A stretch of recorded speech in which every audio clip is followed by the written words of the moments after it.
Nosotros discrepamos en 7 libros solamente del Antiguo Testamento. En el Nuevo estamos de acuerdo. Eso es lo que le decía Alarcón a Plasencia. Él le decía, en el Nuevo Testamento todos somos muy felices, vamos de la mano, somos una familia inga, le dice él. Pero el problema viene con el Antiguo Testamento. Y ahí es donde Plasencia le dice, ¿por qué los protestantes aceptan los 27 que la iglesia definió, pero no acepta los 46 que la iglesia también definió? Entonces ahí es donde yo veo la falsa premisa, porque él está admitiendo que fue la iglesia, y cuando él dice la iglesia católica, dice que fue la que definió los 27 libros. Mi principal pregunta que le haría, como no le puedo hacer a Plasencia, te la hago a vos como católico, ¿fue la iglesia católica la que definió los 27 libros del Nuevo Testamento? Mira, yo hice el concilio de Constantinopla I y ahí están. Recuerda que en el concilio de Hipona se determina, ¿verdad? Recuerda que Jerónimo termina la Vulgata Latina, Dámaso con sus decretos, incluso hay libros del Antiguo Testamento que él nos menciona en ese decreto, yo lo tengo, pero no lo tengo aquí, que yo lo mostré en el programa de Rodrigo Calvo, los decretos de Dámaso en base a los libros que iban a ser incorporados al canon. Entonces, que hubieron en esa época, hubieron ciertas dificultades históricas, sí hubieron, pero en el concilio de Hipona, lo que yo tengo entendido, en el concilio de Hipona es que ya se determina el canon de los 27 libros. Ahora, que tú me estás diciendo a mí si la iglesia lo determina o no, si la iglesia, eso es lo que tú me estás preguntando. O sea, si la iglesia lo determina o no, efectivamente, porque ¿quién más que la iglesia que lo definió? Porque, por ejemplo, dime tú, tocayo, en ese tiempo, ¿quién pudo haber determinado el canon de los 27 libros? Si no es la iglesia. Claro, claro. Yo estoy 100% de acuerdo en que... te voy a hacer una pausa ahí. No, tranquilo. Cuando decimos la pregunta básica, vamos a hablar como si fuésemos dos neófitos, que somos medio neófitos, no somos tan, pero somos medio. ¿Quién hizo la Biblia? La pregunta básica que se hace en las redes sociales, ¿verdad? ¿Quién hizo la Biblia? Si definimos hacer por inspirar, la inspiró el Espíritu Santo usando a personas para que le escriban, ¿sí? Ahora, si la pregunta es ¿quién hizo el canon? Bueno, ahí yo divido dos cosas. ¿Qué definimos por hacer el canon? Por definir... O armarlo, tú lo entiendes como armar. Claro. ¿Cómo lo entiendes? Hay una palabra que siempre se me la... Ahí va. Podemos definir, hacer el canon como definir o por reconocer el canon. Son dos cosas distintas. Ahí yo creo que viene la confusión, que se cree que la iglesia definió el canon. Para mí, ¿qué es lo que veo yo cuando dicen la iglesia definió el canon? Que dijo, bueno, nosotros nos reunimos como iglesia y hemos decidido que ese libro no es canónico y este sí. Este no y este sí. La iglesia no hizo ese trabajo, tocayo. ¿Y Lo que la iglesia hizo es reconocer la canonicidad que había ya en esos libros. ¿Entendés? Mira, vamos a suponer, te voy a dar un ejemplo sencillo, que estos son $100, ¿sí? Originales. Y acá tengo otros que son, a ver, tengo este otro papel, este es falso. Por más que yo que es falso, que tenga mucha autoridad, yo haga fuerza y le haga brujería, nunca va a dejar de ser falso este billete. Y a este, que es original, aunque yo lo arrugue, lo pisotee, va a seguir siendo un billete real. Entonces, ¿cuál es la tarea de la iglesia? La tarea de la iglesia fue reconocer cuáles libros fueron inspirados desde su matriz, desde su esencia, e incluirlos al canon. ¿Entendés? Es ahí donde yo creo que viene la discrepancia y la confusión de muchos, que creen que la iglesia definió. ¿Y cómo crees tú que los otros libros que son apócrifos, los otros libros que no pertenecen al canon del Nuevo Testamento, cómo crees tú que pudo haber hecho la iglesia para tú decir o no reconocerlos a esos libros como apócrifos, que son otros? Bien, entonces, bueno, ¿cómo se pudo haber hecho ahí?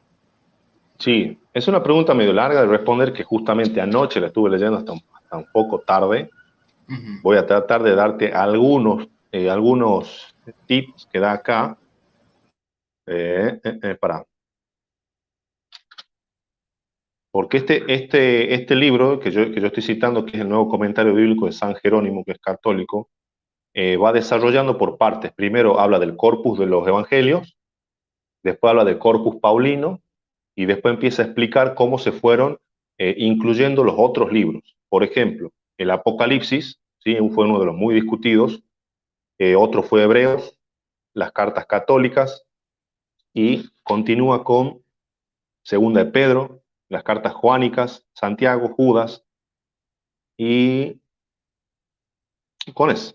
Pero acá empieza a explicar del Apocalipsis y empieza a dar, dice, mira, por ejemplo, el primer testimonio de una utilización cristiana del Apocalipsis se encuentra a mediados del siglo II en Justino Mártir. Aparece aceptado en el Occidente hacia finales de este siglo, hacia el siglo II, en el fragmento Muratorio, Irineo y Tertuliano. Dice, solo lo atacan por razones teológicas. En Oriente, Melitón de Sardes parece haber escrito un comentario sobre él y Orígenes lo respaldaba. Entonces, acá explica que hubo un ala, en este caso, no quiero decir macana. El ala occidental dice que tuvo más aceptación, el Apocalipsis, en cambio, dicen el ala oriental tuvo más aceptación, por ejemplo, la Carta de Santiago. Entonces, más o menos hasta el siglo II hubo discusiones.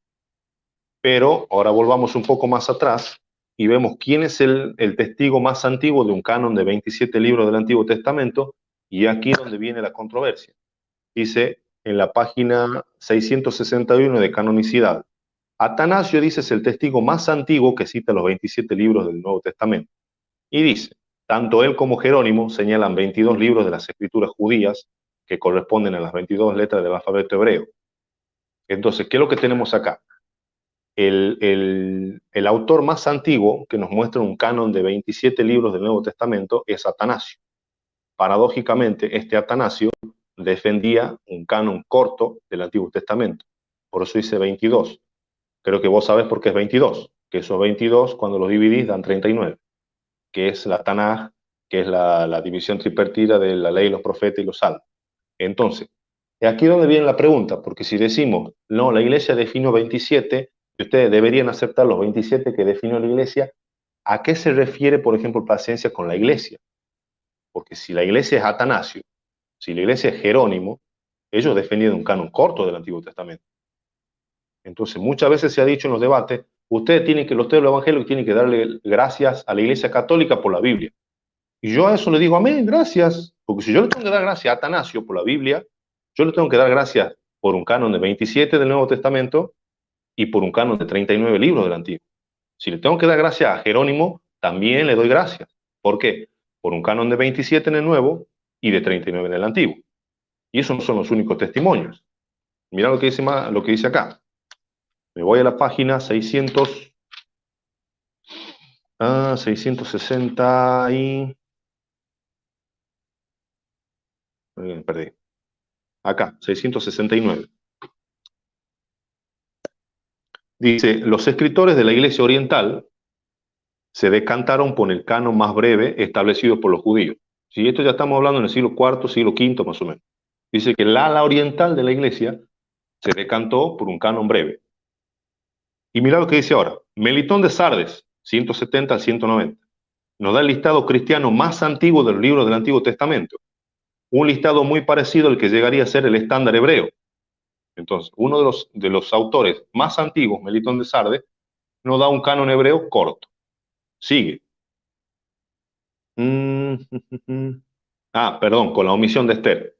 Melitón de Sardes había omitido Esther. Entonces ya nos vamos a un canon parecido al del Qumran. Sabes que el Qumran omitió Esther, que eran los judíos esenios, eran, ¿verdad? Si no me equivoco.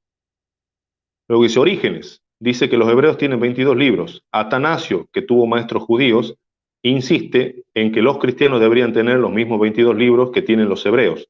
Y por supuesto Jerónimo hizo cuanto pudo para establecer el canon hebreo en la iglesia occidental.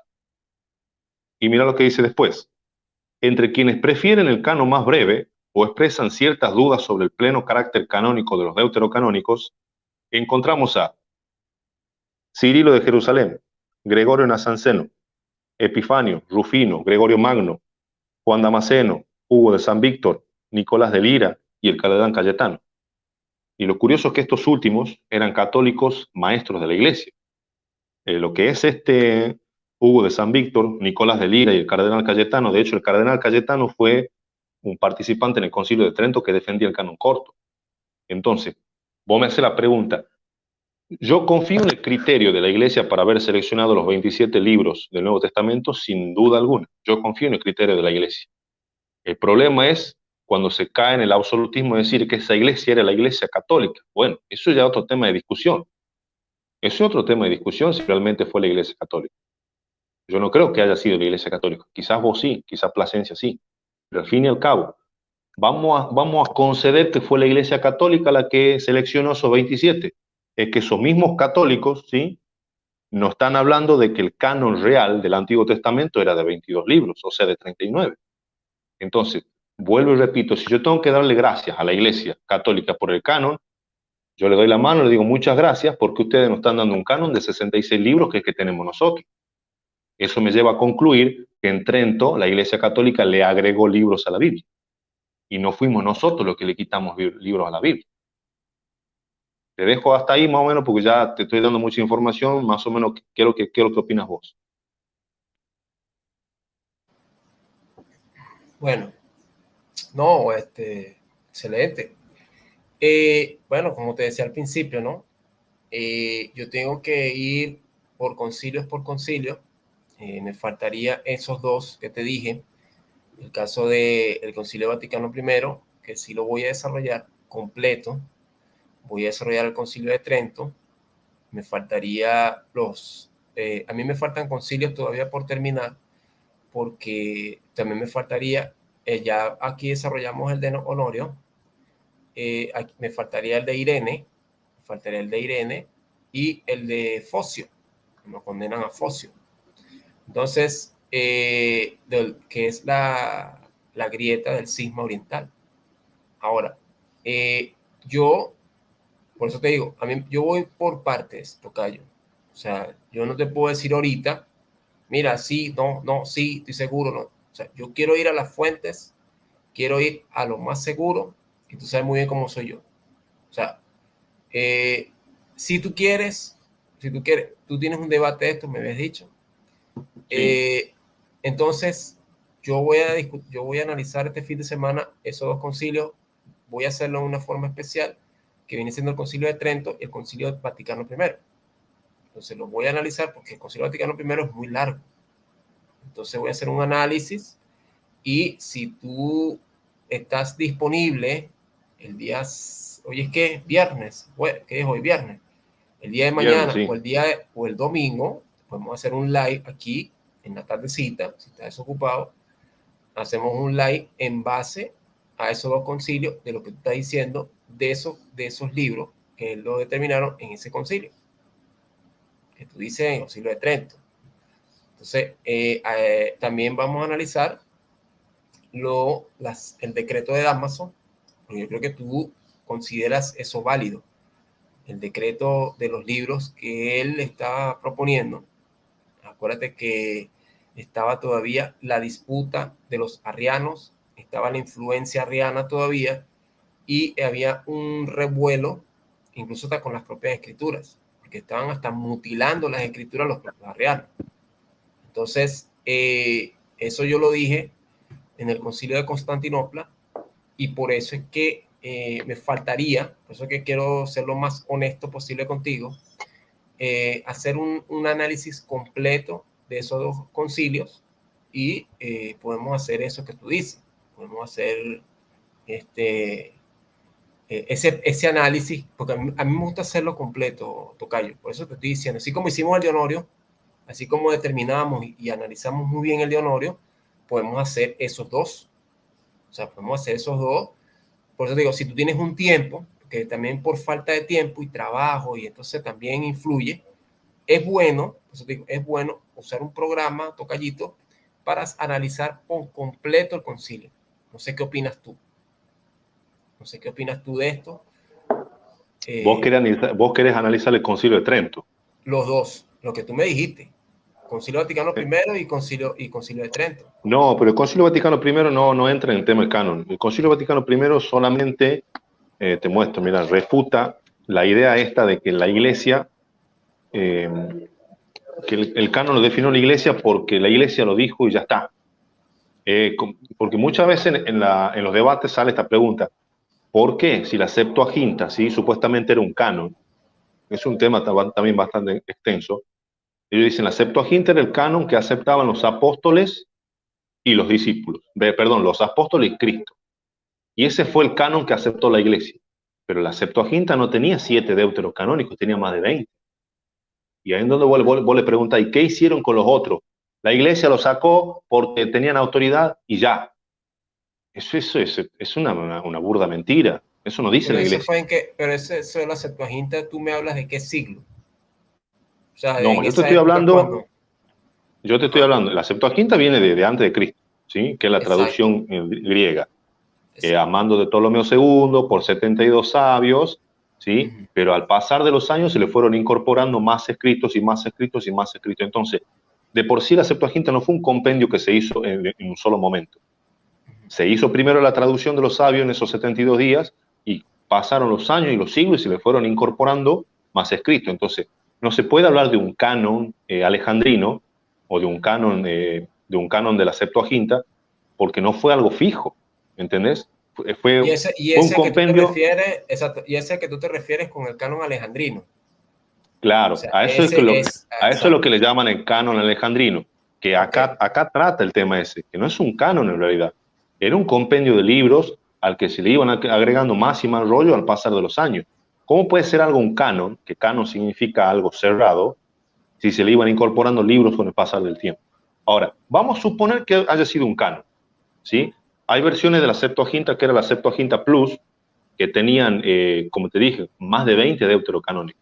Y es ahí donde le hacen la pregunta al católico, le dicen, ¿y qué pasaron con los otros deuterocanónicos? ¿Sabes cuál es la respuesta del católico? La Iglesia los sacó porque Cristo le dio autoridad y ya. Ahora, pregunto, ¿vos qué opinas de eso? ¿La Iglesia tiene autoridad para sacar libros de un canon porque es la Iglesia y ya? No es el concepto así, como tú dices, porque sí, o porque tiene Claro, la verdad absoluta. No. O sea, todo, Tocayo, te voy a explicar. Todo tiene una razón, todo tiene un motivo. Todo abarca en una razón. De esa forma, yo no lo puedo decir así, porque lo dice y claro, ya. Yo no lo digo así. Yo tengo que armar un argumento de decir el por qué la iglesia lo hizo o no lo hizo. ¿Sí? Yo no te puedo decir a ti, porque lo hice y ya, hay que, ya, listo, ya. No, eso no es así. No es así. Hay hay que ver por qué, si realmente la iglesia lo hizo, y hay que estudiar un por qué, y hay que ver qué fue lo que desechó, si es lo que desechó. O sea, hay que ver qué fue lo que desechó, así como en los concilios. ¿Por qué existieron estas herejías? ¿Por qué se determina esto es una herejía y por qué esta no es? Porque está igualito. No es que va a decir la iglesia, no, voy a condenar a Arrio porque lo dice la iglesia. Voy a condenar a Nestorio porque lo digo yo. Voy a condenar a Eutiques porque no, eso no es así. Yo lo veo así, Tocayo, lógico. Todo tiene una lógica. Ahora, ese tema, te estoy diciendo, lo podemos discutir en el sentido de que, ¿por qué la iglesia lo hizo? Yo te estoy diciendo esto. Yo no te estoy diciendo, si lo hizo, ya, ahí me quedo, ahí me cierro y hago un sesgo cognitivo. Eso es lo que llaman sesgo claro, es que cognitivo. esa es la respuesta que yo he visto no solamente en uno. No sé si vos lo conoces a Elmer Arana. Él debatió este tema Salvador con Melara. no, Elmer Arana se llama. Es Ah, conocido él, en claro, Facebook, sí, sí. sí. Sí, sí, sí. Bueno, yo vi un debate, de hecho lo había invitado a debatir a este muchacho y me bloqueó de todas partes, Elmer Arana, no quiso saber nada, y del canon incluso, pero él tiene un debate con Salvador Barragán, creo, donde él dice, textualmente lo dice, ¿no? Te lo puedo mostrar con video. Dice, la Septuaginta tenía muchos libros, pero luego la iglesia, con la autoridad que le dio Cristo, la purgó ese canon. O sea que se supone que la Septuaginta era el canon que aceptaban los apóstoles, que aceptaba Cristo, pero la iglesia lo purgó. O sea, cuando vos decís que purgás algo, quiere decir que está sucio. Entonces vos me estás dando a entender que Cristo y los apóstoles seguían un canon sucio. Entonces es un disparate para mí pensar de que la Septuaginta era un canon que te recibieron estoy de los diciendo. apóstoles, pero que luego la iglesia vino y dijo, chao, Ujú. 13 libros, así, de facto. A eso es lo que yo iba con la declaración del Concilio Vaticano I. ¿Qué es lo que dice el Vaticano I? Te lo leo de nuevo. Para que ya me fui. Por eso es que quiero ver todo eso completo, porque yo hago un análisis de todo. O sea, por eso te estoy diciendo, Claro. yo hago así para yo decir con un buen Acá está, mira, argumento acá está. lo que está pasando. En Declaraciones de la Iglesia, que en la página 860 del Nuevo Comentario Bíblico de San Jerónimo dice que en el Vaticano I, dice, se reafirmó el decreto de Trento sobre la fuente de revelación, Dessinger 1501, y declaró que la Iglesia tiene por sagrados y canónicos los libros de las Sagradas Escrituras, escucha, no porque ella los aprobara posteriormente, ni porque contuvieran la verdad sin error, sino porque habiendo sido escritos por inspiración del Espíritu Santo, tienen a Dios por autor y como tales han sido transmitidos a la Iglesia. Entonces, lo que dice el Vaticano I es que los libros escritos ya son inspirados y así lo recibieron. No son inspirados porque la Iglesia lo determinó posteriormente. ¿Entendés? Entonces, ¿qué es lo que dicen los apologistas? La mayoría garroteros es que porque la Iglesia lo dijo y ya. ¿Qué es lo que dice el Concilio Vaticano II? No. Nosotros creemos que la Escritura es inspirada porque así la recibimos y ya. Entonces, eso es lo que yo te decía hace rato. ¿Los apologistas realmente defienden las posturas oficiales de la Iglesia o defienden lo que ellos interpretan del magisterio? ¿Me entendés? A eso iba yo con el Concilio Vaticano I. No es que el Concilio Vaticano I haya tratado en esencia el canon, no. Simplemente hizo esta declaración que creo que corresponde al Dei Verbum, si no me equivoco. Quizás no, quizás me estoy equivocando. Pero el concilio que trató en esencia el canon fue el Concilio de Trento, ¿sí? Y cuando vos le preguntas por qué ustedes definieron el canon en Trento, el católico la respuesta que te dice es que surgió la herejía de Lutero, que él quería quitar libros de la Biblia. En respuesta a esa herejía se hizo el concilio. Y es ahí donde yo hago una retrospectiva y nos vamos al siglo III, si no me equivoco, con Marción. Marción también que quiso tocar el canon. Marción quiso sacar todo el Antiguo Testamento, quiso sacar 3 evangelios y dejar solamente 10 cartas de Pablo. Y la iglesia, que en aquel entonces era llamada la Gran Iglesia, refutó a Marción y lo condenó como hereje. Entonces pregunto, si lo que motivó a Trento a oficializar el canon fue la herejía de Lutero, ¿por qué no lo hicieron en la época de Marción? Si ahí tuvieron un hereje, ¿por qué no definieron el canon en ese momento? ¿Por qué tuvieron que esperar 14 siglos más para oficializar el canon? Entonces, lo que también dice acá el nuevo comentario bíblico de Jerónimo es que la Iglesia Católica definió, ¿sí?, de forma absoluta el canon recién en Trento, no lo hizo antes. Entonces, yo sé que existe el decreto de Damaso, lo que no existe y lo que no hay pruebas es de un concilio en Roma. Eso sí sería un buen punto para que charlemos, porque la única prueba del concilio de Roma del 382 es el decreto de Gelasio, que es un decreto apócrifo, que donde habla de ese supuesto concilio, eso fue escrito 50 años después de que el Papa Gelasio murió por un autor anónimo. Entonces, la única prueba de la famosa frase que dice Luis Toro, Damaso hizo la Biblia, la única prueba es un documento falso. Ahora, el decreto sí puede haber estado, pero no era el único. Hubo varios decretos, hubo varios listados que hablaban también de los deuterocanónicos, pero eso no zanjó la cuestión canónica. La cuestión canónica siguió en discusión con los años. De hecho, a ver, Damaso manda a Jerónimo a hacer la traducción, ¿sí? ¿Vos sabés en qué año publica Jerónimo la Vulgata?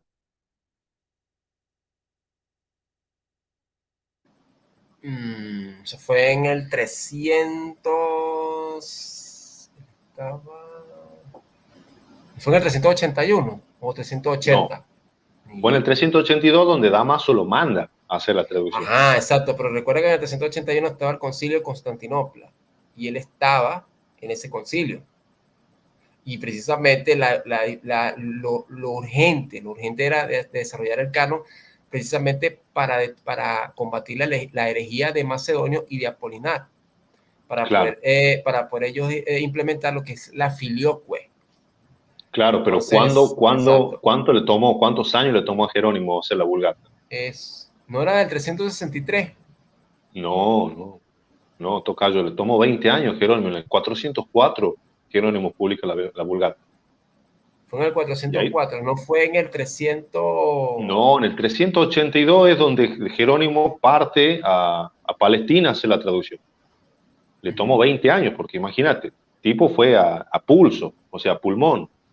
No es que se sentó con la Mac a hacer la traducción, No, era no, a pulmón. claro, sí, sí, sí, sí, claro. Y ahí Yo, surgen varios problemas. Surgen dos problemas de facto. Uno, que Damaso muere a los 2 años, muere en el 384.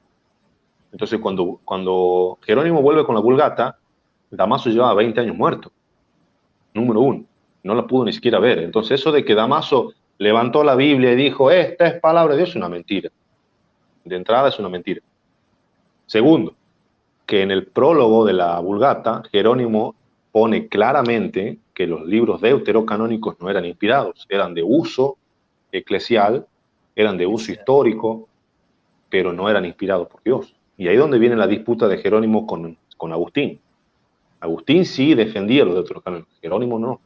Entonces, suponiendo que Dámaso fue el impulsor de la Biblia, tiene un problema. Una, que se murió y no la vio terminada. Y segundo, que Jerónimo, como había venido de Palestina, de donde nació, de donde se escribieron esos libros, él vino con esa influencia hebrea y dijo, estos libros no son inspirados por Dios.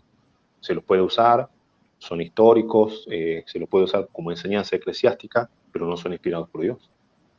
Entonces, lo que dice acá también este comentario es que cuando se abre la disputa en Trento, dice que en Trento partieron desde Jerónimo para adelante. No hicieron una revisión de Jerónimo para atrás, donde había un montón de disputas. No lo tenés a Atanasio, a Cirilo, a todos estos que defendían un canon corto. Ni lo tocaron a Atanasio en Trento, ni lo tocaron a Cirilo, ni a Epifanio, a ninguno.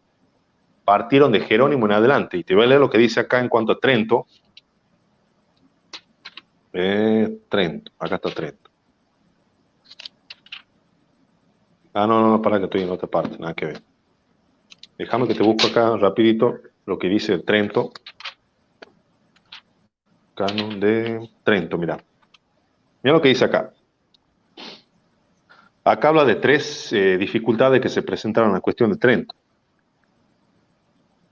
Primero hablan de, mira lo que dice acá. Después de todo, dice, los padres tridentinos no determinaron en canon sobre la base de una reconstrucción puramente histórica, dice, sino sobre una base teológica.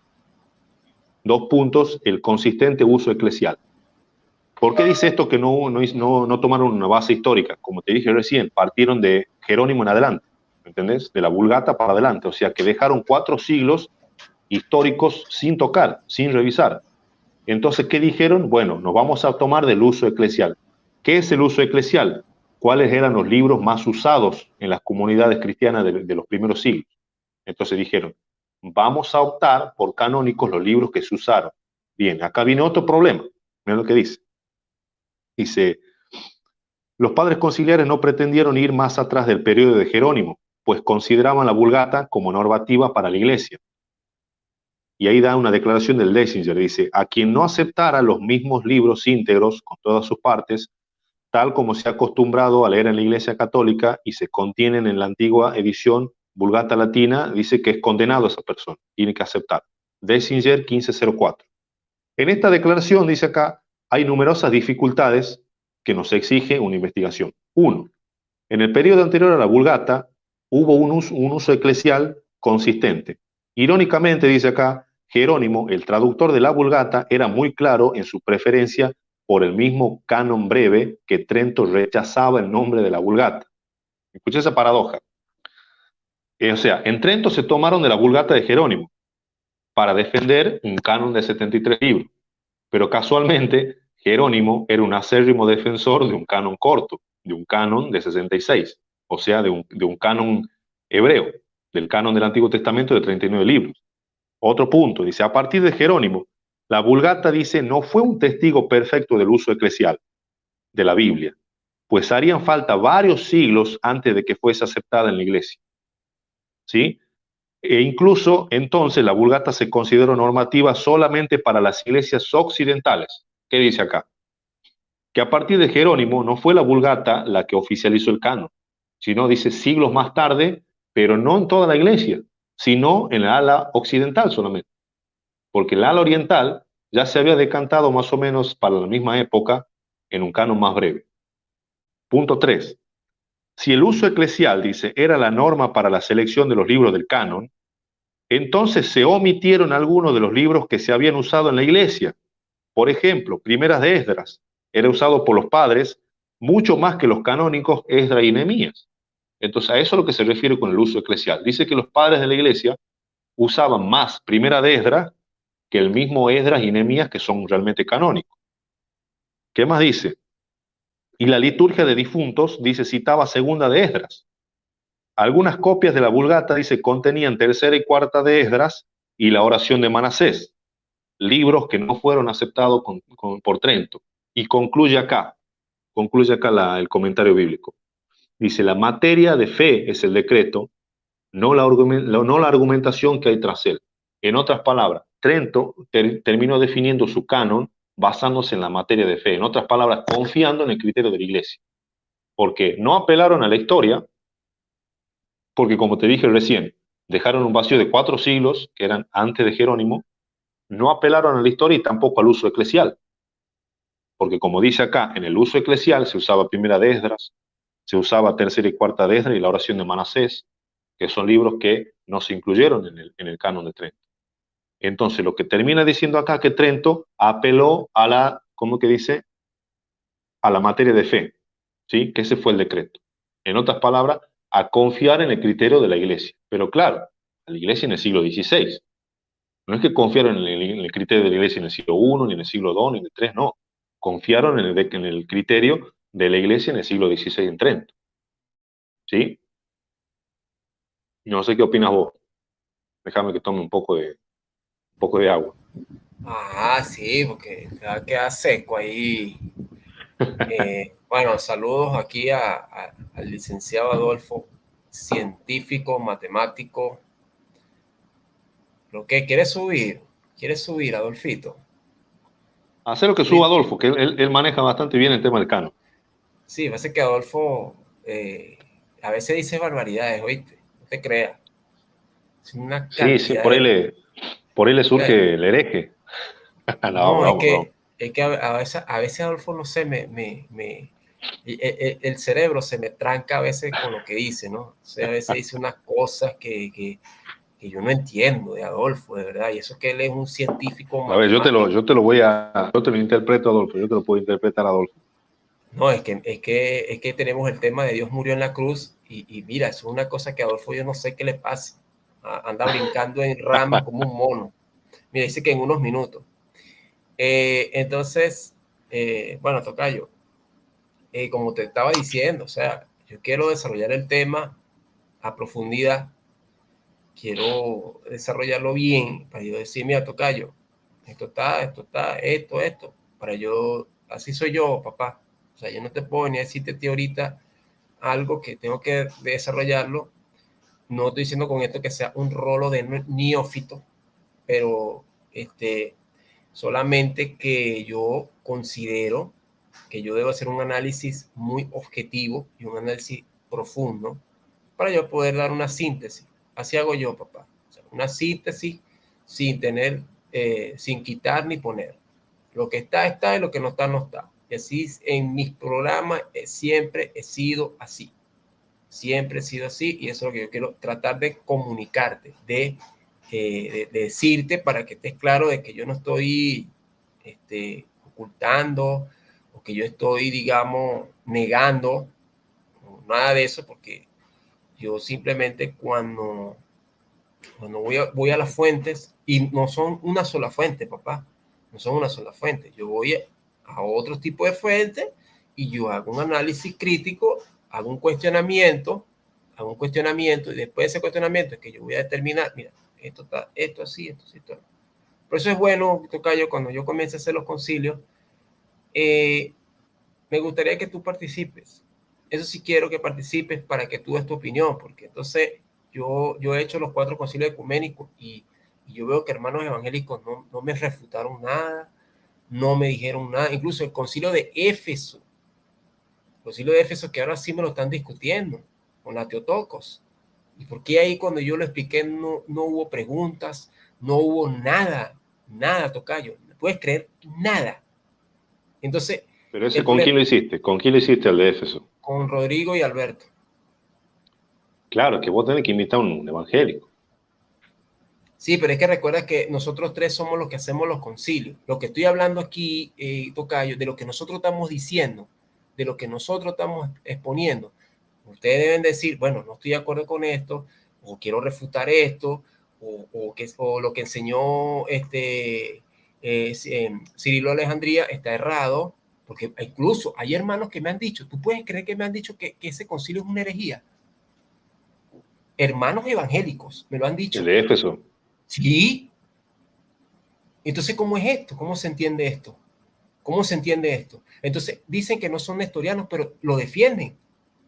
Adoptan las ideas nestorianas. Entonces, el nestorianismo es considerado una herejía. Claro. Entonces, ese es el gran problema. Entonces, cuando yo hago los programas, y sí, me escriben y hablan conmigo, pero yo no vi, mira, el que más sí me preguntaron fue el de Calcedonia. El de Calcedonia sí fue más ruido, pero el concilio de Éfeso no hubo nadie, de verdad, tocayo, no te voy a decir mentira.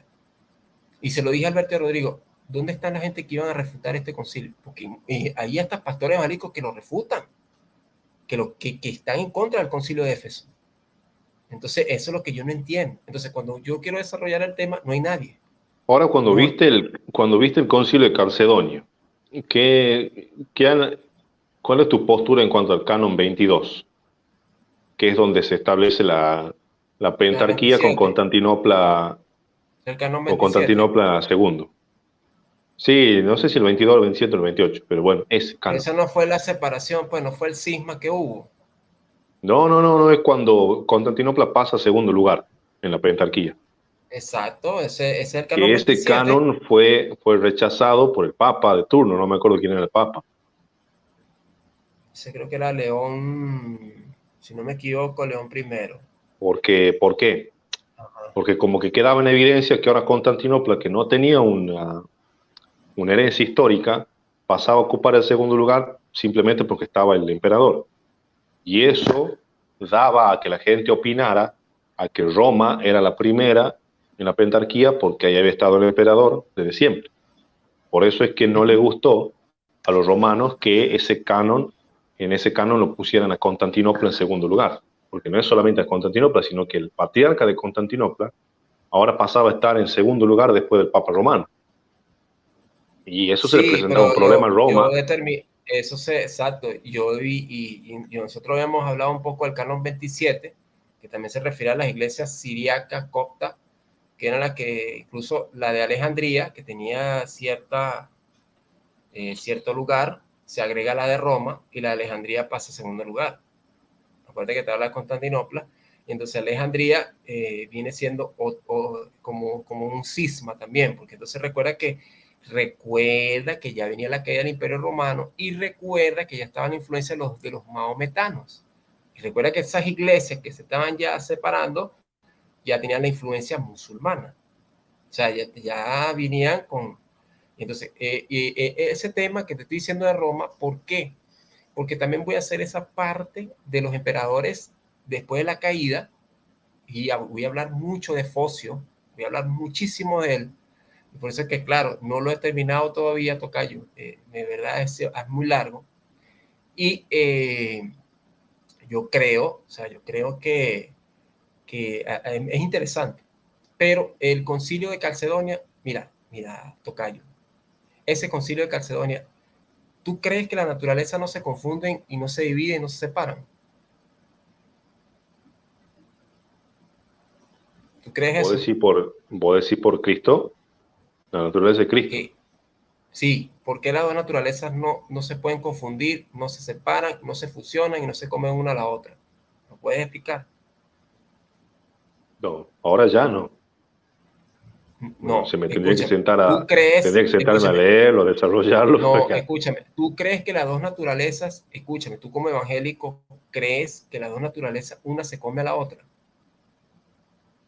No, es que justamente por eso es que surge el monotelismo después, porque El decían que monofisismo, no, monofisismo, no, pero el monotelismo también, porque el monotelismo de las apuntaba a, dos voluntades, a las las dos dos voluntades. energías, que Cristo tenía una sola Ajá, voluntad, porque si tenía exacto, dos, la voluntad humana podía absorber a la exacto. espiritual.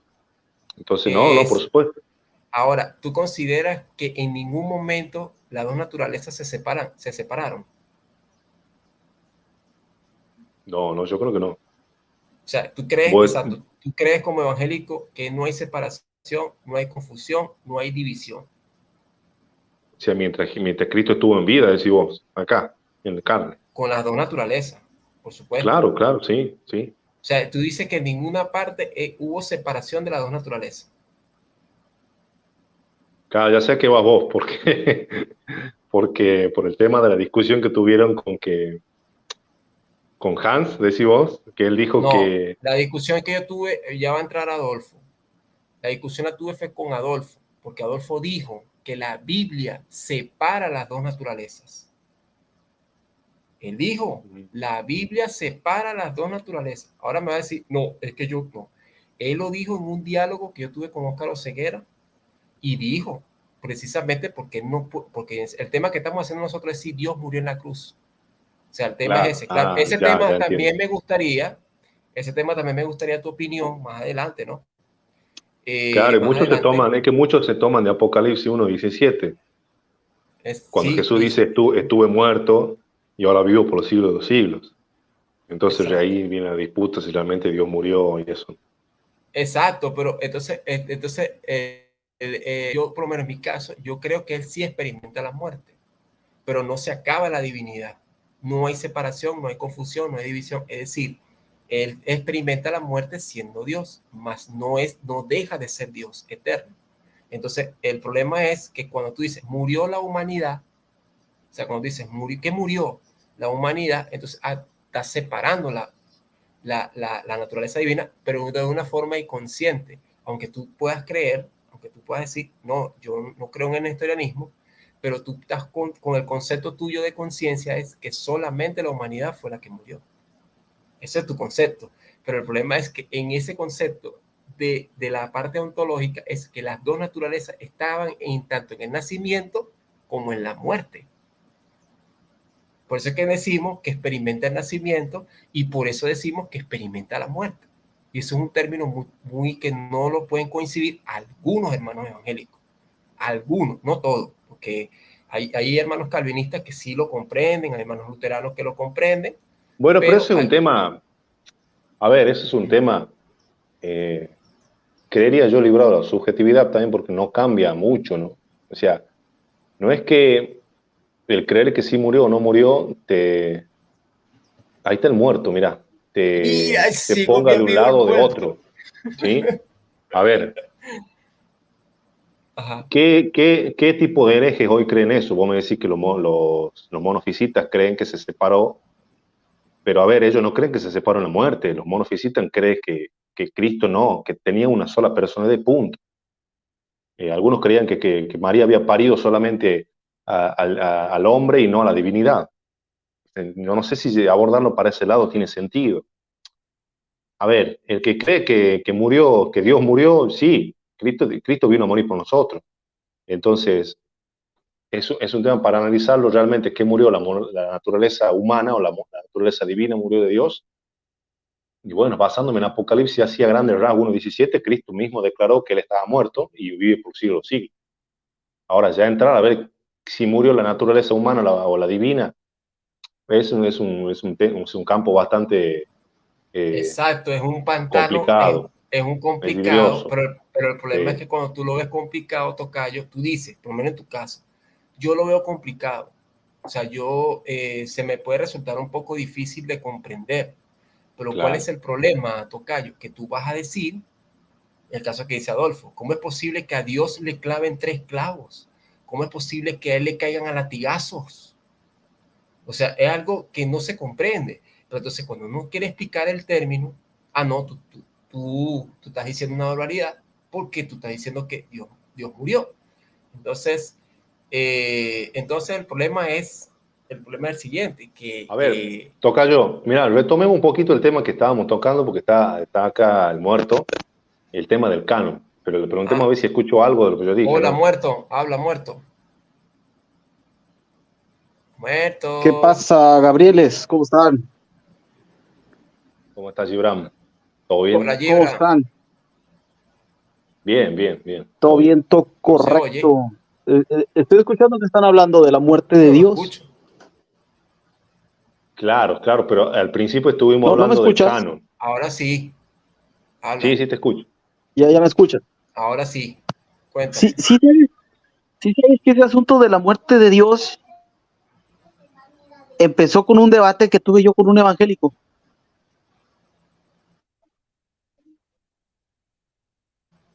No, ¿Qué, no sé si sepas relatos. ¿Qué pasó? Era un debate sobre si Ajá, María era madre de Dios. ajá.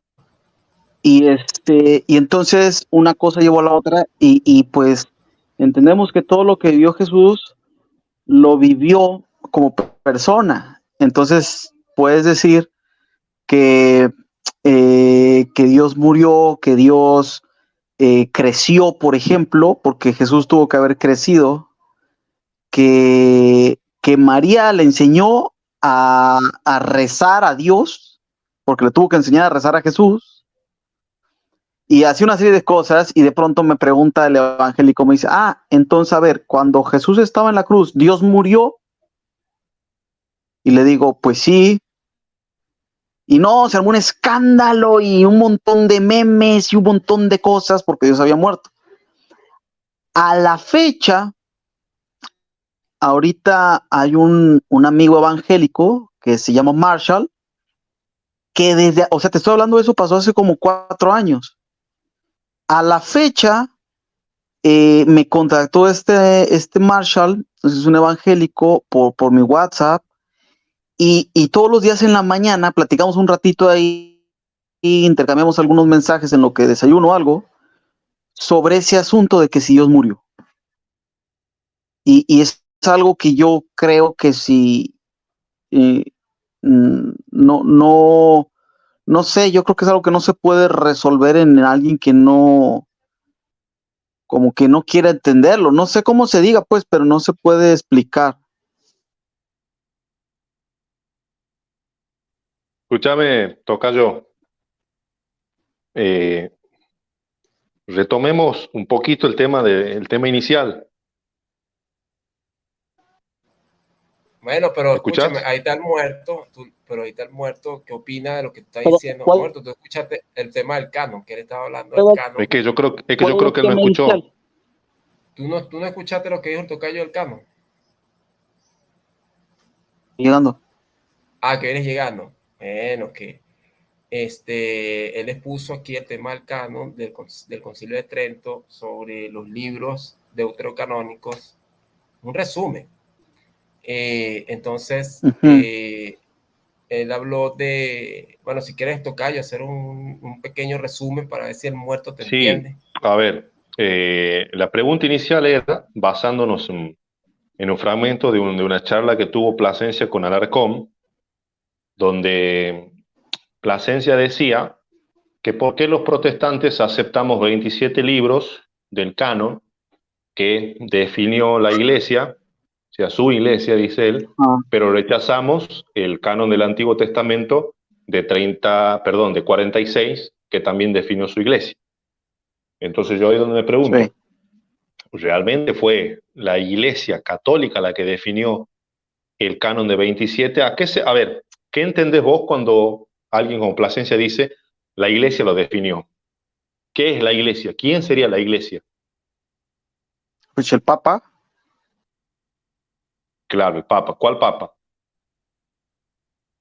pues el de la Iglesia Católica, o Claro, hay más pero mi papas. pregunta, ¿en qué momento la Iglesia Católica, en qué siglo, en qué año definió el canon de 27 libros? Pues yo tengo entendido que fue un proceso, creo que está completamente definido hasta, ¿cómo se llama?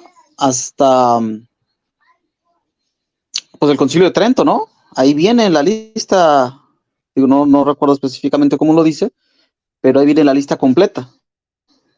Claro, bueno, en ese sentido estoy de acuerdo, porque vos estás reconociendo que tu iglesia definió tu canon en Trento. Y yo en eso estoy de acuerdo. ¿Entendés? Claro. Porque en Trento es donde se Claro. le acuña el nombre a los deuterocanónicos que no se llamaban deuterocanónicos. Sí, La pregunta es, ¿quién definió el canon protestante?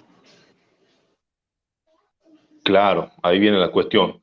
Cuando vamos al criterio de la iglesia, yo recién le decía al tocayo, yo confío plenamente en el criterio de la iglesia de los primeros siglos, en cuanto a la definición del canon. Ahí es donde se bifurca la cuestión, ¿sí? Pero, donde los católicos dicen, pero esa era. Claro, ahí voy a eso. Es donde el católico dice, pero esa era mi iglesia. Y el evangélico dice, no, esa era la iglesia primitiva. Bueno, este tema es el tema de otro debate. Y yo lo que le decía al tocayo recién, vamos a suponer que, por ejemplo, Atanasio, ¿sí? Como dice, yo le estoy citando acá al tocayo, te quiero mostrar, para que veas que no miento. Yo le estoy citando. No. Te creo. Te creo. El nuevo. ¿Me veo o no? Sí, vale. Sí, el nuevo comentario bíblico de San Jerónimo, que es un documento netamente católico. ¿Sí? Acá lo que menciona es que Atanasio es el testigo más antiguo del canon de los 27 libros. Pero casualmente Atanasio era un defensor del Antiguo Testamento del canon hebreo, del canon corto de 22 libros, que sabes que esos 22 divididos dan 39. Entonces yo lo que le decía al tocayo, si yo tengo que darle gracias a la Iglesia Católica, ¿sí? O sea, a Atanasio, por un canon, yo le doy la mano y le digo gracias a Atanasio por darme un canon de 66 libros. Si le tengo que dar gracias a Jerónimo, también. Jerónimo era otro defensor del canon hebreo, o sea, de una Biblia de 66 libros. No solamente ellos. Yo recién necesitaba otro listado que dice acá, que son Melitón de Sardes, también hablaba. Sí, te escucho. A ver, esa parte sí te la entiendo. Te entiendo es que tú dices, a ver, yo me acojo a lo que diga San Atanasio. Y pues porque lo dijo San Atanasio, pues así llevo yo la Biblia. Bueno, a mí, o sea, pero tampoco puedo pensar que tiene la Biblia completa. Yo entiendo, bueno, San Atanasio, su pensar era este, y él tiene su lista. Bueno, pues si le quieres hacer caso a San Atanasio, pues es el que tú tomas de referencia para construir tu canon, pues le darás no sé qué tipo de autoridad a San Atanasio, pero, a ver, no es que lo vea mal, o en qué sentido le verías tú que está mal. No, es que no digo, está si mal. Tú quieres decirle, okay. A ver, si tú quieres decir, bueno, yo voy a tener el canon atanasino, bueno, pues está bien, pues usa ese. Mira, te leo un poco más atrás lo que dice acá. Mira, estoy en la página 661 de la sección de canonicidad del comentario de San Jerónimo. Dice, además de los de Eusebio y Atanasio, encontramos otras listas en Cirilo de Jerusalén, Epifanio, Crisóstomo, Gregorio Nacianceno, Anfilosio de Iconio, Jerónimo, canon 5960 del Concilio de la Odisea, el decreto del Papa Dámaso, un listado de libros fundamentales aprobados en los concilios de Hipona, Cartago III y Cartago IV. ¿Sí? Entonces, hay un montón de listados partiendo desde ahí. Y lo que dice más adelante, vos me decís, vos te querés llevar de Atanasio, pero Atanasio no fue el único. Mira, te nombro cuántos defendían un canon breve. Mira, te nombro cuántos. Tenés a Melitón de Sardes, a Orígenes, a Atanasio, que ya lo nombramos, a Jerónimo. Ahí nomás tenés 4. Y luego dice más adelante, tenés a Cirilo de Jerusalén, Gregorio Nacianceno, Epifanio, Rufino, Gregorio Magno, Juan Damasceno, Hugo de San Víctor, Nicolás de Lira y el cardenal Cayetano. Lo que yo le comentaba a tocayo es que casualmente estos últimos 3 eran acérrimos católicos. De hecho, el cardenal Cayetano participó en el Concilio de Trento y defendía el canon corto. Hugo de San Víctor era otro, fue un teólogo del siglo XIII que defendía el canon corto. ¿A qué voy con eso? Claro. Que el canon oficial de la Iglesia Católica se definió en Trento recién. No hubo un canon anterior a Trento. Sí, o sea, a ver, pues es que no lo considero malo. Yo lo que hace el concilio, lo que significa conciliar, es de que hay diferentes personas, pues en este caso diferentes obispos o diferentes padres de la iglesia con diferentes posiciones sobre lo que está bien. Entonces, en el concilio lo que se hace es, vamos a ponernos todos de acuerdo. Entonces, después del concilio, pues ya están puestos de acuerdo. Pero yo entiendo que tú, por ejemplo, me imagino por tu fe, a ver, pero es que yo para esas alturas, yo en esa iglesia no quiero creer porque X o Y me parece que está confundida o lo que tú quieras.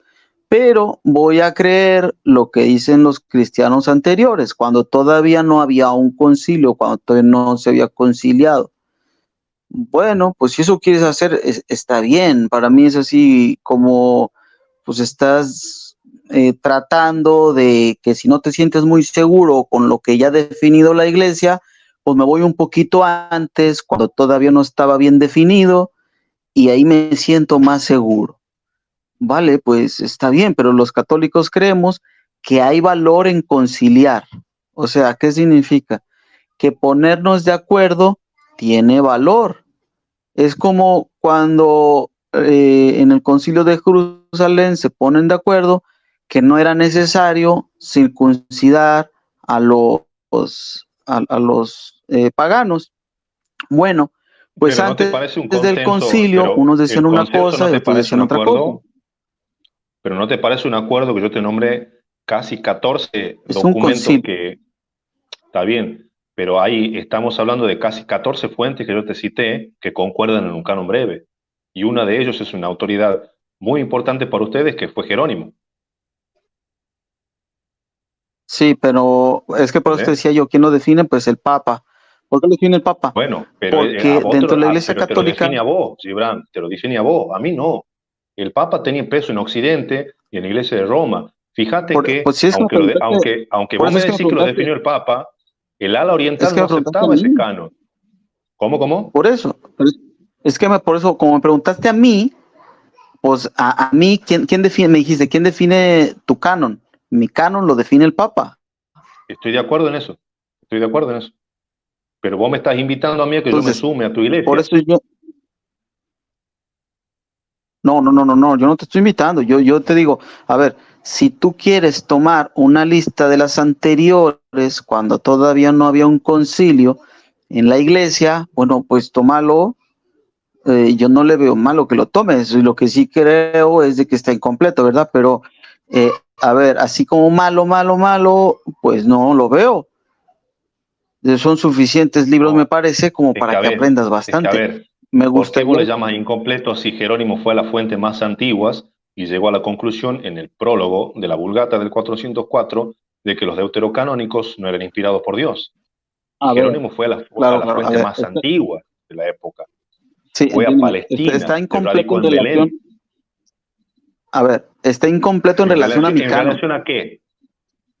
Y a mi vos, canon, y al ustedes, mío. por qué concluyen que los deuterocanónicos son inspirados por Dios? Pues porque así lo ha definido el Papa. ¿Vos estás seguro? O sea, ¿vos crees que el canon lo Que lo definió definió la el Papa, iglesia sí. o lo reconoció la iglesia? A ver, no te escuché, me repites. A ver, nosotros recién con el tocayo hacemos una distinción entre definir el canon y entre reconocer el canon. Son dos cosas distintas. Cuando vos decís definir, es que tu iglesia de Ajá, facto sí, dijo, este libro es canónico y este no, porque yo como iglesia lo digo y punto. ¿Vos crees que la iglesia actuó así? exacto. Claro, bueno, y tu Sí, iglesia no claro. afirma eso. ¿Crees que te muestre que tu iglesia afirma otra cosa? A ver, Mira, yo te la leo. misma iglesia tuvo que hacer el concilio. A ver, espérame, pues es que déjate explico. Tuvo que Sí, te hacer el escucho, te escucho. concilio y decir, estos, estos son los criterios que tomamos para definir estos libros por estas razones, por aquellas razones, estos no, eso se habló en el concilio, y entonces después de eso, dicen, este va a ser el canon que queda definido y lo tiene que firmar el Papa. Si le decimos ratificar, si el Papa no lo ratifica, no queda válido para toda la iglesia. Eso es a lo que me refiero. Eso no significa que no haya habido discusiones, claro que fue discusiones, pues una discusión de 1500 años. Claro, pero mi pregunta es la siguiente. Entonces, ¿Esa decisión que se tomó en el concilio fue de facto o hubo un reconocimiento canónico? no sé, no entiendo tu pregunta. O sea, Que el reconocimiento eh, canónico sería, yo lo que le decía a Tocayo recién, por ejemplo, es un billete de $100, original, y este otro es falso. ¿Entendés? Yo por más autoridad que tenga, yo no puedo obligarlo a este billete que sea original. Yo lo que sí puedo hacer es reconocer que este es original. Entonces, hay libros que ya son inspirados desde su esencia, desde el momento en que el autor puso la pluma, fueron inspirados por Dios. El trabajo de la iglesia fue reconocer la inspiración dentro de ese libro, no señalar de facto y decir, porque yo digo, este sí es canónico y porque yo digo, este no es canónico. Esa es mi pregunta. ¿Vos crees que tu iglesia lo reconoció bueno, o lo definió no, de facto? Lo reconoció. Al reconocerlos, tuvo que definir cuáles sí y cuáles no, y por eso hace la lista. Dice, por ejemplo, no sé si tú has leído el libro de sabiduría. Para mí el libro de sabiduría es mi libro favorito del Antiguo Testamento, y es un libro deuterocanónico. Entonces, para mí el libro de la sabiduría es un excelente resumen de la historia de la salvación. Entonces, aquí el punto es, si lo leo una persona, no, yo no sé cómo puede definir esto no es palabra de Dios. O sea, no sé hasta dónde se pueda definir eso, pero la iglesia a la hora de leerlo, a la hora de leerlo, dijo, esto que le estamos leyendo lo reconocemos como palabra de Dios y por eso va a estar dentro del canon.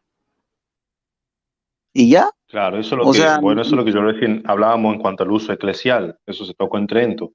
Lo que dice acá, el comentario bíblico es que el uso eclesial, por ejemplo, los padres de la iglesia utilizaban mucho Primera de Esdras, que no está en el canon católico. También usaban Tercera y Cuarta de Esdras, usaban la oración de Manasés y usaban en la liturgia de los, claro, citaban Segunda de Esdras en la liturgia de los difuntos y la oración de Manasés, que son libros que no aceptaron en el canon. Entonces, quizá la gente en aquel entonces también decían, ¿cómo pueden leer estos libros y no pensar que son inspirados? Y bueno, no están. En tu canon al menos no están, en el mío tampoco. ¿Entendés? Pese a que tenían un uso eclesiástico, pese a que los padres de la iglesia lo usaban mucho, no entraron en el canon. Entonces, pero yo no creo, a ver, es que cuando hablamos de uso eclesiástico, también hay que definir que una cosa es que lo use una porción de la iglesia y otra cosa es que lo use toda la iglesia.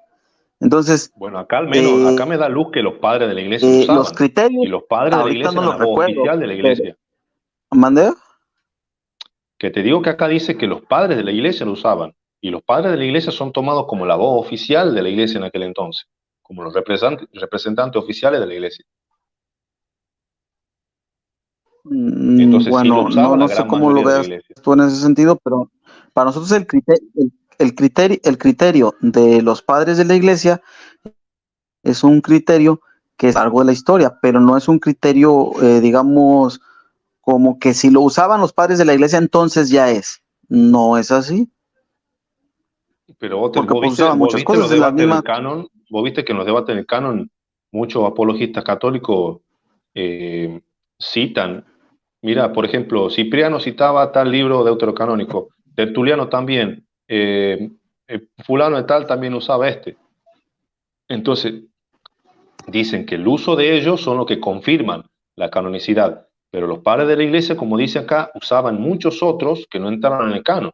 En ese sentido yo estoy de acuerdo con vos, que no porque los padres lo hayan usado quieren decir que son canónicos. Yo estoy de acuerdo en eso. Claro, pero no es lo mismo que los usen a que los padres de la iglesia los como inspirados de Dios. O sea, los padres de la iglesia, supongo, utilizarían muchos libros, pero no recuerdo yo el texto, ahorita no lo tengo en la mano, pero por ejemplo, cuando se hacían esas listas, se hacían las listas que fueran los libros que ellos reconocían como inspirados por Dios. Entonces, tú, por ejemplo, tú utilizas la Biblia y utilizas algún otro libro, no porque los utilices, porque tú haces la diferencia. cuando uso este libro lo considero inspirado por Dios y cuando uso este otro no. Entonces no es el criterio nomás de usarlo, sino de usarlo como inspirado por Dios. Claro, yo en cuanto al Antiguo Testamento confío en el criterio de la iglesia primitiva, ¿sí? Que ya discutir si era católica o no, eso ya es otro harina de otro costal, y confío en el criterio del canon hebreo también, de los judíos. De hecho, en Lucas 24:44 ya vemos una ¿A aproximación. qué te refieres? ¿A Por cuáles ejemplo, judíos te refieres? a los O judíos, sea, a ¿cuáles donde judíos son pertenecía los Cristo, que, a los fariseos, por ejemplo. por Jesús eso, siempre a los hizo fariseos, referencia a los fariseos. Sí, más que nada a los fariseos, porque a los fariseos son recordad los en que los que tú Cristo, confías. sí, porque, a ver, Cristo le dijo en un O momento sea, a los los fariseos, discípulos, hagan lo que ellos dicen, pero no lo que a ellos ver, si hacen, le tienes dijo. claro, ya, o sea, tú ¿Sí? confías en los fariseos en cuanto a lo que dicen. Eso es lo que, esa es tu opinión. Sí, en cuanto al canon, sí. Ya, sí, bueno, no, pues yo no. Pero, ¿Por qué no? digo, porque a mí no me parece que el criterio de los fariseos sea un criterio cristiano. Entonces, pues no Pero puedo si yo confiar Pablo en Romanos en 1 su criterio. Al dice final de en qué cuentas, no. aprovechar Pablo dice que aprovechar a la circuncisión, dice de mucho y muchas maneras, principalmente a ellos les fue confiada la escritura. Que si Pablo escribió eso, más o menos en el año 57, que escribe la carta a los romanos, no solamente estoy confiando en el criterio de los judíos, estoy confiando en el criterio de Pablo también. Sí, pero entonces, por ejemplo, si tú fueras hoy con los judíos hoy en día, ¿tú confiarías en el criterio de los judíos de hoy? No, yo estoy confiando en el criterio canónico de los judíos de aquellos siglos, del primer siglo, segundo siglo. Que Jerónimo Ok, también confió en el pues no sé criterio si de te ellos. fijas por qué no confías en los criterios de los judíos de hoy y de los de antes sí. ¿Cuál es la diferencia? A ver, en el criterio de los judíos de hoy en cuanto al canon, sí, también, porque ellos siguen aceptando la Tanaj, que es la ley, los profetas y los salmos. En ese criterio estoy confiando, Ah, bueno, pues eso es lo que yo te estoy porque Pablo lo preguntando. afirma. Pablo dice, No sé si a ellos les fue confiada las escrituras.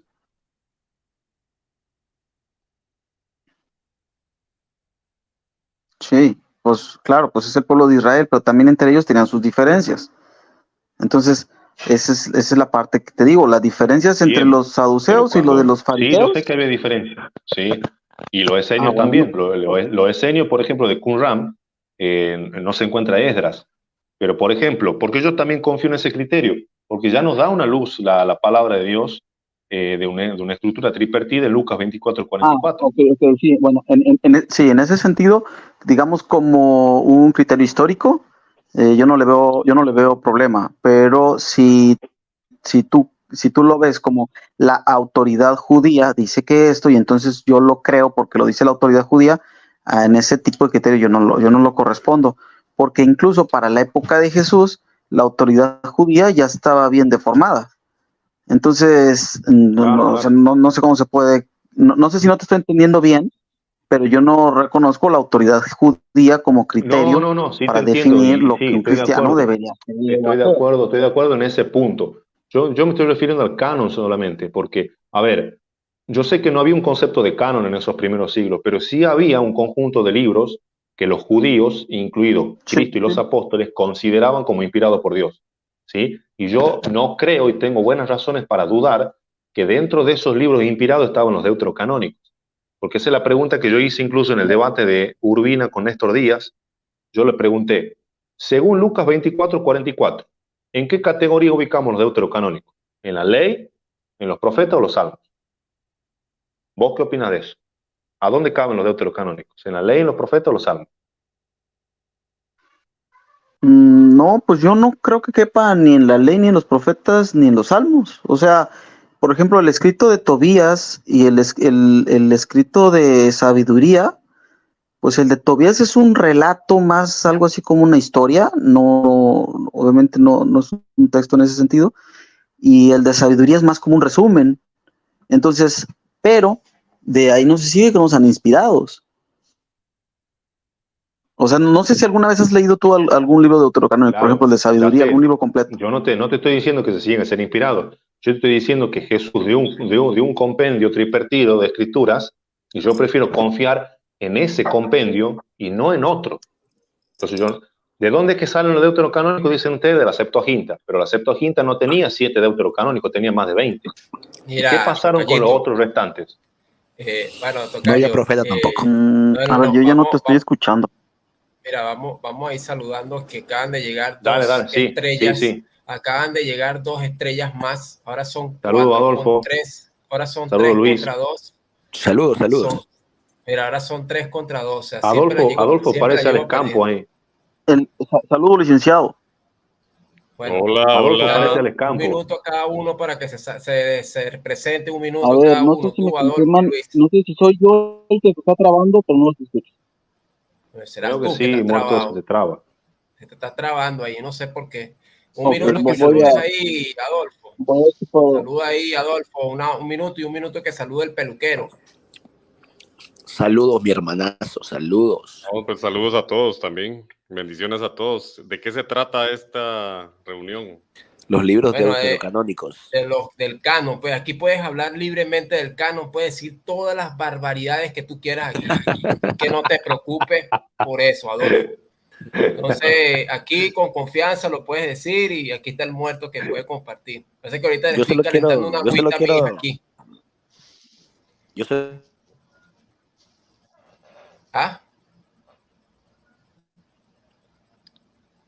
Solo quiero añadir algo muy rápido. ¿Me trabo? Dígalo. Sí, poco. Oye, pues salte del baño. Bueno, dígame si me escucho bien ahora. Que estás metido en el baño y por eso es que se oye feo. Salte del baño. No, hombre. Adolfo, dale tú primero. Voy a arreglar el problemita. Habla tú, Adolfo, primero. Habla tú, Adolfo. Un minuto, por favor. Claro. ¿Un minuto? Por favor. No, habla, tranquilo. Viva Santa María siempre Virgen. Hablen ahí, yo le estoy calentando una agüita a mi hija aquí, interactúen ahí, ya yo vengo. Que viva, que viva. Sí, que viva, claro, escuchate, ¿no? Okay. Sí, sigue, pues sigue, Adolfo. Claro, no, por decir que viva. Oye, ¿cómo es que Adolfo acaba de adorar a la Virgen? No, hay algo que se llama sarcasmo, pero bueno. Pero Adolfo, eso es dulia, hiperdulia, protodulia o postdulia. Es sarcasmo. No. A ver, el canon. Bueno, dependiendo de qué canon, porque al final de cuentas, obviamente, tenemos la Septuaginta por los judíos helénicos y que la verdad es que estos judíos helénicos estaban casi esclavizados, obligados. Ningún judío real, voy a decir real porque si ellos inclusive no quisieron utilizar las vocales es decir, no las vocales, sino la pronunciación del tetragrama, mucho menos traducir toda la Tanaj, la Torá, los profetas a un idioma que básicamente era un idioma que no era considerado sagrado. Obviamente solo el hebreo era considerado sagrado para ellos y en ese idioma se les da a ellos todo el Antiguo Testamento. Entonces, en ese sentido, yo tengo que desconocer prácticamente el canon de la Septuaginta y reconocer si ya en el año 100 se define un canon con 39 libros por los judíos. Vamos a decirlo así, por los judíos que estaban básicamente alrededor del tabernáculo de reunión o del templo de Jerusalén, que obviamente ya esto es básicamente lo mismo. Pero yo sí estoy muy enfocado en el tema de a quién se le dio la palabra al Señor. Fue a los judíos, más allá de bueno, vamos a dividir esto en dos partes, autoridad y fidelidad. Más allá de su falta de fidelidad, la Biblia misma expresa que obviamente ellos son el pueblo de Dios. la palabra se les da a ellos en hebreo. Bueno, quizá si bien a Abraham se le habla primero en acadio, que es el primer hebreo, luego arameo y luego el hebreo del tiempo de Jesucristo, y ahora, bueno, tenemos un nuevo hebreo, pero básicamente ha sido siempre ese idioma, nunca fue para ellos como está la Septuaginta, que está en griego, ¿verdad? Nunca, nunca. Pero obviamente fueron helenizados, Alejandro Magno y sus sucesores, etcétera, pero en ese sentido yo sí desconozco los deuterocanónicos por eso, y de hecho también obviamente deuterocanónicos o apócrifos, pero deuterocanónicos es que se agregan al canon, eso es evidente solo por el nombre, pero también hay que tomar en cuenta que estos libros, aunque si bien históricos, tienen sus problemas, el libro de Tobías, a mi parecer, tiene una brujería.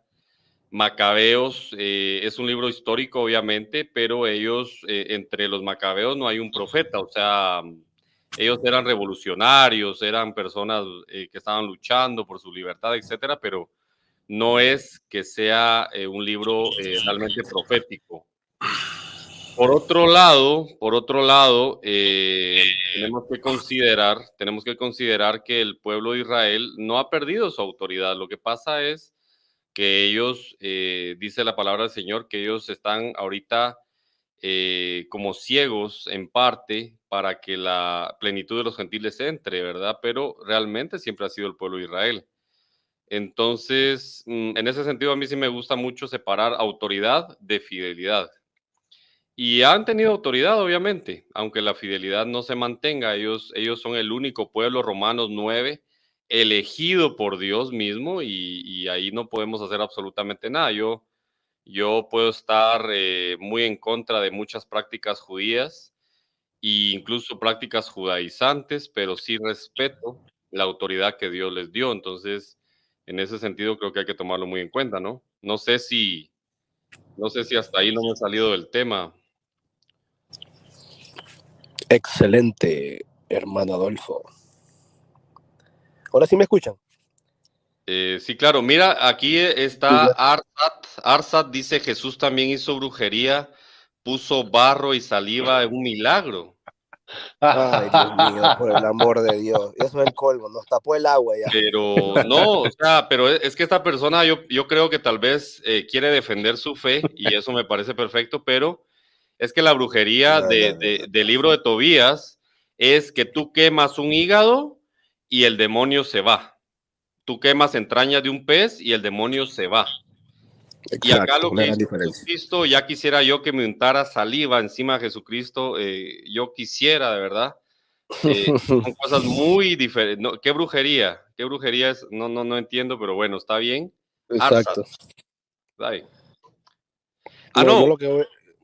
bueno, no me quería salir del tema. Adelante, Luis. Una pregunta rápida para el licenciado. ¿Por qué consideras brujería lo del asunto del hígado del pescado? Claro, porque al final es un ritual que no tiene ninguna clase de autoridad en Dios, sino que básicamente se quema ahí entrañas de algo, que al final la brujería es eso, utilizar un cuerpo, utilizar una especie de sacrificio para alejar malos espíritus, cosa que es un ritual, cabe mencionar, bastante pagano, bastante usado por los egipcios, bastante usado por básicamente... No confundamos. Cuando se quema el hígado, no se quema al demonio. O sea, no es un ritual pagano porque no se le está quemando al demonio. Que se aleja. Tampoco es un sacrificio en el sentido de vamos a sacrificar. ¿Cuántos espíritus sacó la Iglesia Católica con el hígado del pescado? Pero a ver, ¿y cómo te llamas muerto? Se me olvida. O sea, yo estoy tratando de seguir la línea de la argumentación de que es una brujería. Obviamente entiendo de que cualquiera que haga algún tipo de sacrificio y de que haga alguna cuestión así, a los ojos externos de alguien puede parecer brujería. pero de ahí no se sigue que sea. Por eso quería ver cuál es el sustento de que es una brujería. Más nada, o sea. Claro, es un ritual en donde tú sacrificas una víctima, en ese caso el pez, para alejar a un espíritu.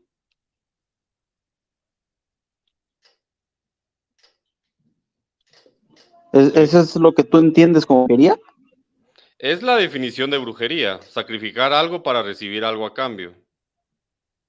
Es la definición de brujería en este sentido de Pero, espiritualismo, espiritual.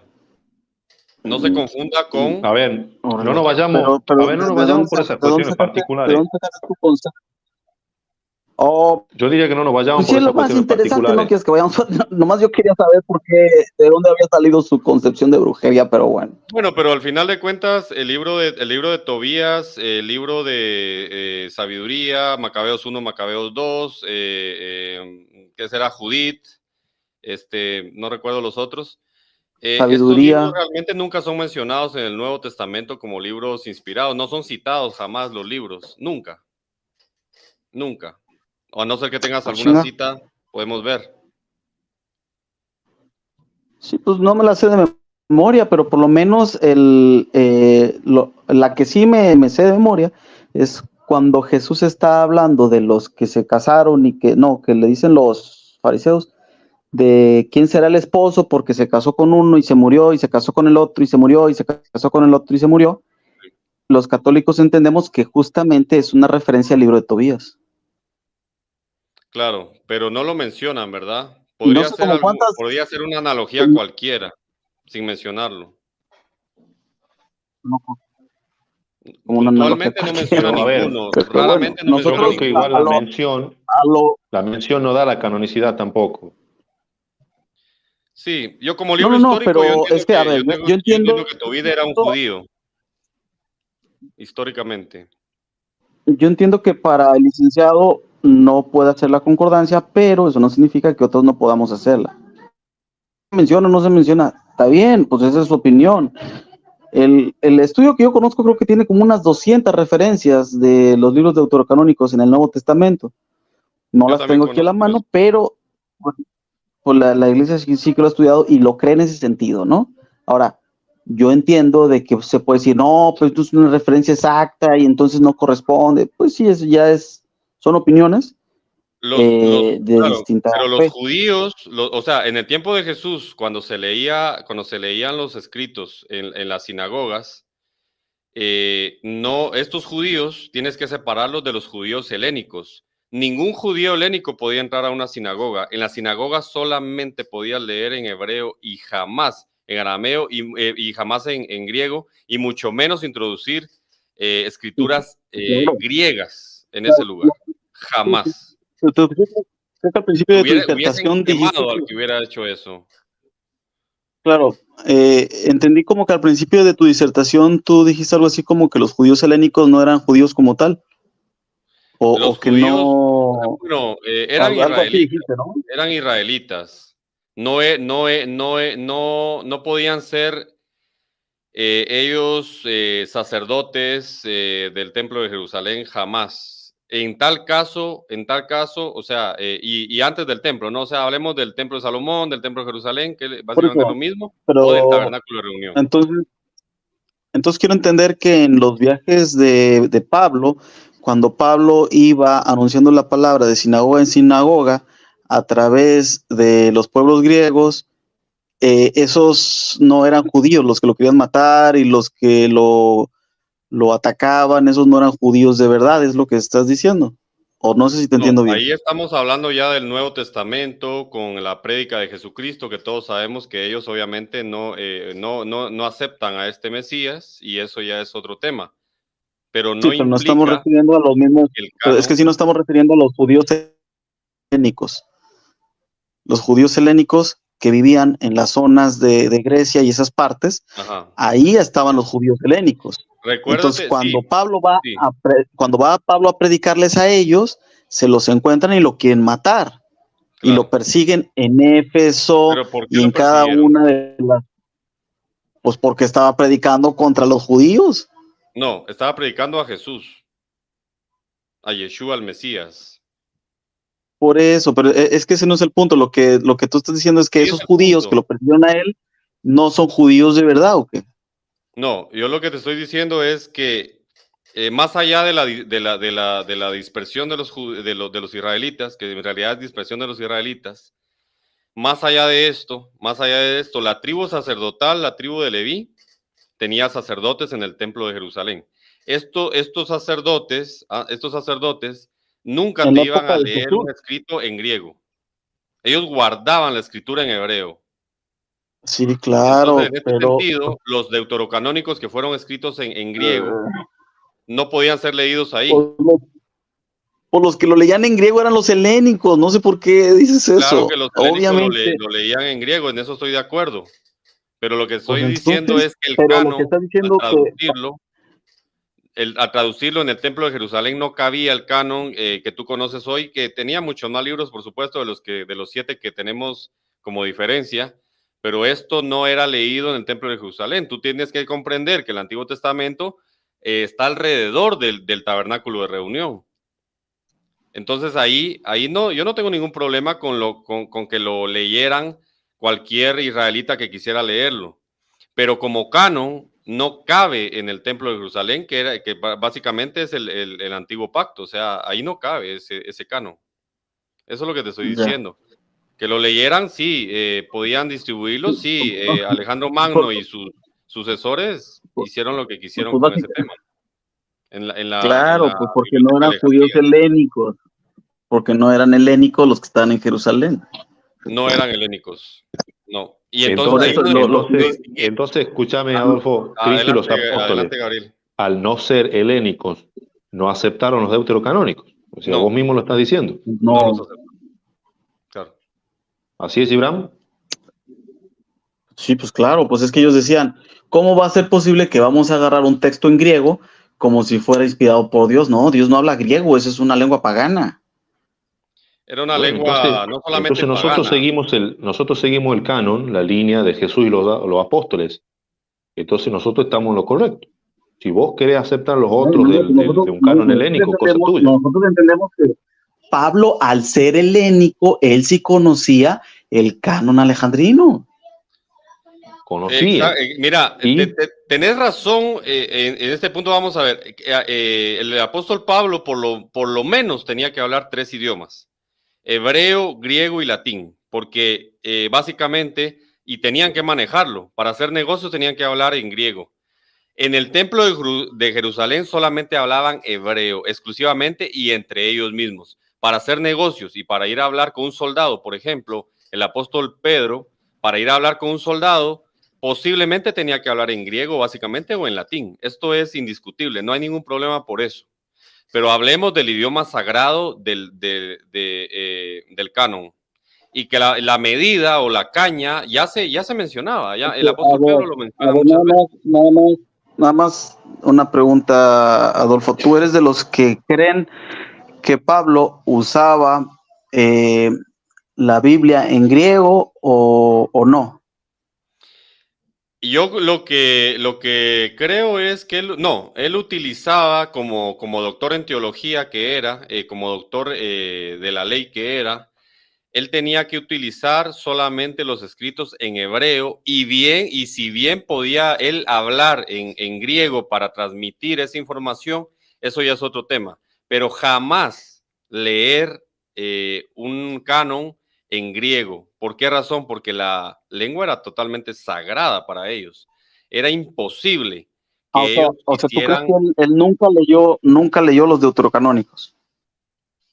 Yo lo que creo es que podía conocerlos como hoy conocemos lo que tú quieras, los escritos de Helen de White. Yo tengo, bueno, montones de libros acá que puedo leer. O sea, eso no te digo que no los conocía o que no sabían de su existencia, pero sí es muy interesante que nunca los mencionó por nombre, nunca dijo, es que Tobías, Judith, Macabeos, etc. Nunca, y eso es lo interesante. Creo que es de tomar en cuenta. Sí, o sea, en esa línea voy. ¿Por qué él nunca los menciona? Increíble, 13 cartas, 13 epístolas y no las menciona. El apóstol Pedro no lo menciona, Santiago no lo menciona, Juan, primera, segunda, tercera y Apocalipsis no lo menciona. O sea, a eso es lo que en eso nos fundamentamos. ¿Sí me entiendes? O sea, tú me dices aquí ahorita, mira, y tú estás de acuerdo con el diezmo. No. ¿Por qué? Porque no lo veo tampoco. O sea, yo no te puedo estar defendiendo cosas que no veo en la palabra del Señor. Entonces, sí, al final de cuentas, es respetable tu opinión. Lo mismo que le decía yo a Gabriel. no, la tuya también, Decía, a ver, pues si tú quieres agarrar, le digo a Gabriel, si tú quieres agarrar el canon sin los libros deuterocanónicos, yo no le veo un problema. Así como decir, qué grave el problema porque no tiene los deuterocanónicos, sinceramente no lo veo así. Entonces, y le decía, pues si tú lo quieres hacer así, pues así hazlo. No, de hecho, o sea, yo no entiendo por qué discutimos estas cosas. Entiendo que es un tema que le gusta mucho a los apologistas, sí. Tanto evangélicos como católicos, pero Gibran, no entiendo por qué se la pasan discutiendo con algo como eso. Gibran, ¿por qué yo traje el tema como te dije al principio, por citar un fragmento de un debate que tuvo Plasencia con Alarcón, cuando Alarcón todavía era evangélico, y ahí es donde Plasencia le dice que de facto la Iglesia definió el canon porque Cristo le dio autoridad para hacerlo y ya. Entonces, yo quería sí, partir de ahí. Pero es que, Gabriel, yo sí quiero que tengas un poco de... Sí, Gabriel, pero yo sí creo que podrías tener un poco de deferencia en cuanto a que las palabras que está usando él, a lo mejor tú las estás comprendiendo diferente. Por ejemplo, cuando tú me dijiste, a ver, ¿la Iglesia define de facto? O sea, yo pienso que sí, pero entonces te pregunté yo, ¿pero a qué te refieres con eso de definir de facto? Y dices, que puede convertir un texto que no es inspirado en uno sí inspirado, y a ti, no, a ver, espérate, eso no es así. La Iglesia reconoce y investiga y tiene sus concilios y tiene sus discusiones.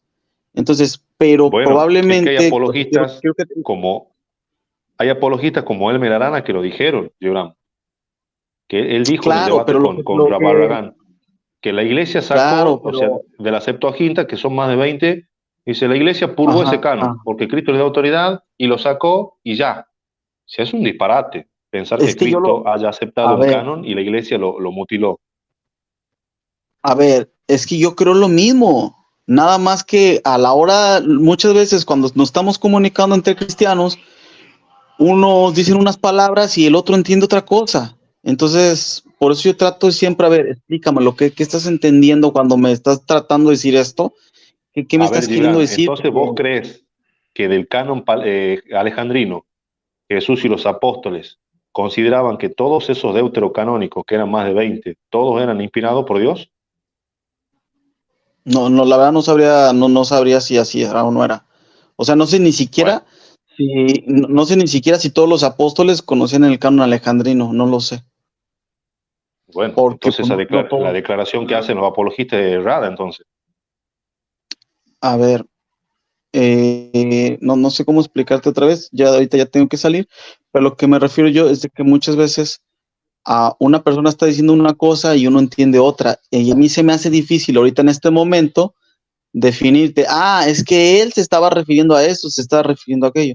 Simplemente, mira, una cosa que a mí me parece súper simple. El otro día estábamos hablando de la Eucaristía y salió Yadira y José Hernández con que Jesús no tomaba vino. A mí eso me parece sumamente simple de entender. La Biblia dice vino y lo que yo no entiendo es por qué unos entienden que no es vino y otro que sí. Entonces, fíjate, es una sola palabra y una sola palabra, unos la entienden de una manera y otros la entienden de otra manera. Entonces, yo pienso, cuando una persona me está queriendo explicar algo, pues tengo que hacer un montón de preguntas para ver a qué se refiere.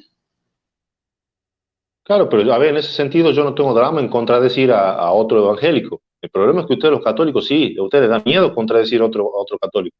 Yo no tengo miedo, a mí no me tiembla el pulso para decirte, no, claro, están equivocados. A ustedes sí. Claro. Porque usted siente que se le cae todo el castillo de naipes cuando contradice a un católico. Para mí no. Vos sos dueño, no opinas como vos quieras. A ver. Por lo menos yo creo que a mí no me lo puedes decir porque no sé si sepas que yo tengo fama de atacar sacerdotes, que es la razón por la que a mí no me quieren los apologistas. porque yo fui el primero que empezó dirigiendo videos a sacerdotes que a mí no me parecía lo que estaban diciendo. Entonces, pero sí entiéndeme el sentido de que si tú me estás hablando de lo que dijo otra persona, no está la persona para yo preguntarle a qué se refiere. Más nada. Si me pones aquí el católico enfrente y se me pone decir algo que a mí no me parece bien, se lo voy a decir, pero no está aquí el Merarana. Entonces, Está bien. y mira, conozco al Merarana y José Plasencia es mi amigo. Y a ambos yo veo que ellos tratan de definirse en lo que dice la iglesia en el catecismo. Entonces, pues sí necesitaría preguntarle, oye, Elmer, ¿para qué dijiste esto, vato? Con Elmer no me hablo, pero a José muchas veces he platicado con él y al final los dos tenemos como referencia el catecismo. Entonces, se puede equivocar José, pero le digo, oye, el catecismo dice esto, vato. Ah, pero es que yo lo decía de esta manera. Ah, ok. Escúchame, Gibran, Entonces, en otro momento que tengamos oportunidad, hay una declaración que yo voy a buscar el video de Plasencia, ya que es tu amigo, donde sí, él dice textualmente que la Biblia no es infalible por sí sola, sino que es infalible cuando el magisterio infalible lo interpreta. Eso lo dijo él, y te voy a mostrar el video. a ver. No, es que eso no ocupas mostrarme el video, eso yo creo lo mismo. ¿Vos crees que la Biblia no es infalible por sí sola? Pues sí, simplemente te estoy dando la palabra vino. La palabra vino por sí sola no es infalible. Unos evangélicos lo entienden de una manera, otros evangélicos lo entienden de otra, los A mí no me católicos de interesa otra. cómo lo entiendas vos y cómo lo entiende el católico. Yo te digo, la palabra de Dios inspirada, ¿es infalible por sí sola o tiene que venir alguien a reinterpretarla para que sea infalible? Tiene que interpretarla. Bien. A ¿Quieres que ver, te refute eso con un ¿la copa documento de vino de católico? Jesús era de vino o era de jugo de uva? A ver, ¿la No, no, copa de eso no vino de tiene nada Jesús que era de ver. vino o de jugo de uva? No, eso, la infalibilidad de la Biblia no pasa por eso. La interpretación, a ver, esa palabra que vos estás citando, ¿es inspirada por Dios, sí o no? Sí. Sí, por ende está libre del error, sí o no.